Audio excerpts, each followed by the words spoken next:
Hey guys, আসসালামু আলাইকুম। কেমন আছেন সবাই? আশা করি ভালোই আছেন। অনেকদিন ধরে আমি দেখতেছি যে অনেকে বলতেছেন ভাই মনোটনের জন্য সবচেয়ে ভালো মোবিল কোনটা হবে। ভাই আমি যেটা ইউজ করি এটা হলো লিপোমোলি 10W40 ফুল সেন্সিটিভ। এই মোবিলটা ভাই মনে করেন যদি আপনারা সিটিতে রাইড করেন তাহলে আপনার 2500 2000 এরকম ইউজ করতে পারবেন। আর হাইওয়েতে যদি রাইড করে থাকেন তাহলে আপনার 3000 3500 এরকম ইউজ করতে পারবেন। এই মোবিলটা অনেক ভালো। আমি যেটা ইউজ করতেছিলাম ফার্স্টে আগে একটা মোটরলা ইউজ করতাম, বাট ওটা তো পারফরমেন্স ভালো পাইছি, বাট ওটা থেকে আমি রিকোমলিতে বেশি ভালো পাইছি, কারণ এটার গিয়ার স্মুথটা, তারপরে বাইকের সাউন্ড, সব দিক দিয়ে এভারেজ খুব ভালো অনেক। আমি একটা সাউন্ড পাইছিলাম যখন আমি আগের মোবিলটা ইউজ করতেছিলাম, বাট আমার একটু সাউন্ড হয়েছিল। পরে যখন আমি মোবিলটা চেঞ্জ করি, মানে এতটা স্মুথ হয়েছে ইঞ্জিন, যাতে কোনো সাউন্ড পাই না এখনো।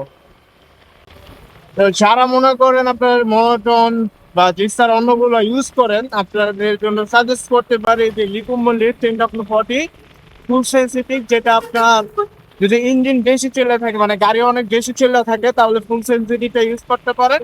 আর যদি কম চেলা থাকে তাহলে লিকুমলির আপনার সেমি সেন্সিটিভ যেটা আছে ওইটা ইউজ করতে পারেন। এটা বেস্ট হবে আপনার জন্য।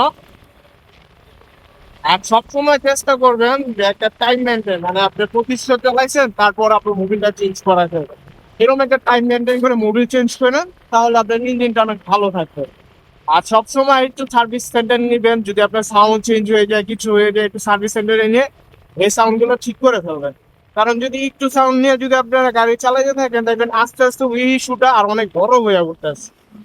আর আমি একটু পারফরমেন্সটা ভালোই পাইছি ইঞ্জিনের যখন এটা ইউজ করতেছি। আমি অলরেডি 2 দিন হয়ে গেছে লিকুমলিটা ইউজ করতেছি। আমার কাছে ভালোই লাগছে প্রোডাক্টটা। তারপরও আস্তে আস্তে আরো ইউজ করবো, দেখি আরো কিছুদিন যাক, 1025 এরকম যাক, তাহলে বুঝতে পারবো যে এটার কন্ডিশনটা কেমন। তখন আপনাদের একটা ভিডিও আমি দিব ইনশাল্লাহ। তো ততটুকু আমার এই ভিডিওটা দেখবেন এবং আমার পাশে থাকবেন ইনশাল্লাহ। আসসালামু আলাইকুম।